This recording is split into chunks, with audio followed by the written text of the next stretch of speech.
So hello to everyone, आज solve करेंगे JEE main से रिलेटेड अनदर जो कि थ्योरी बेस्ड न्यूमेरिकल है।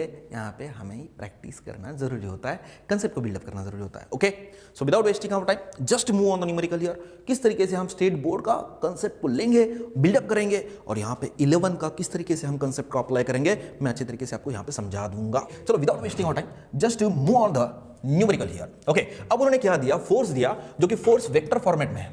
किस कौन से फॉर्मेट में? वेक्टर। तो यहाँ पे rules of the vector will apply. Okay, the force minus P cap k cap acts on the origin of the coordinate system, then the torque about the point 2 minus 3 is a p a I cap plus b j cap, then the ratio of a by b. अब a की value में determine करूंगा तो x मिल जाएगा क्योंकि b की value तो 2 है, राइट? अब सॉल्व कैसे करना है? तो सिंपल है, यहां पे फोर्स की वैल्यू दिया जो कि फोर्स एक्ट हो रहा है, फोर्स वेक्टर क्वांटिटी है तो वेक्टर फॉर्मेट में दिया, that is a minus P के cap, right? Done done.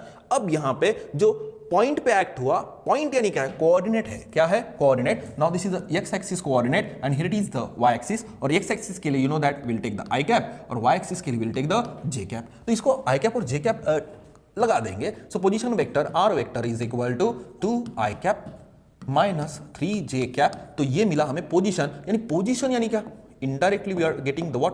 Displacement. और डिस्प्लेसमेंट अगर नहीं भी जमता है, माइंड में नहीं आता है, लेकिन पोजीशन वेक्टर तो याद रहेगा, I hope.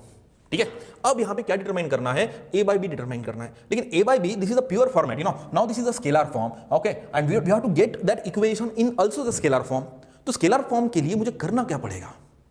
What I have to do? I have to use the concept of the torque here, right? Torque का कांसेप्ट मैं अप्लाई कर सकता हूं बिकॉज यहां पे फोर्स भी है, पोजीशन भी है, पोजीशन वेक्टर भी है, और that is nothing but the R vector for us. So torque to vector is equal to R vector cross कौन सा वेक्टर?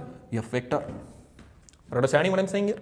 कितना सिंपल है बेटा, कुछ हार्ड नहीं है। अब वेक्टर है so definitely we have to take the what, इसलिए 11 का स्केलर वेक्टर कितना इंपॉर्टेंट है। तो यहां पे i j k, if we take the cross product we will get another vector, right? And that is nothing but a torque vector, right? So i j k format में निकालेंगे तो यहां पे देखोगे तो फोर्स में लूंगा पहले, या फिर फोर्स लेना है तो आपकी मर्जी, यहां पे कुछ भी करो। एक तो आप पोजीशन वेक्टर के हिसाब से कोऑर्डिनेट डालो या फिर फोर्स वेक्टर। अब यहां पे के कैप है तो अदरवाइज अगर आप देखते हो तो यहां पे आई और जे है, यानी 2 माइनस 3 कोऑर्डिनेट, और यहां पे के कैप का अपसेंट है यानी 0 है, राइट? तो यहां पे 0 0 और यहां पे कितना है? माइनस पी है, राइट?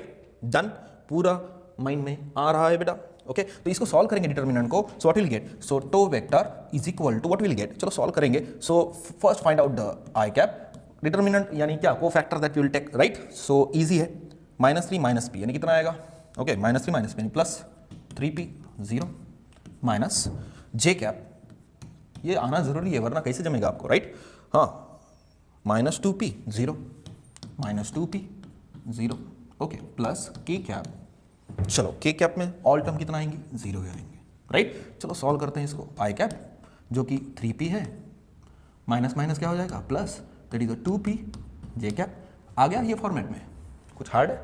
कुछ हार्ड है, बट ये कंफ्यूजन हमें क्रिएट करता है, तो हमें करना क्या है? So I will take the p as a common, so it will get that is 2i cap plus 3j cap, right? यानी ये डेफिनेटली क्या है हमारे लिए? टॉर्क है।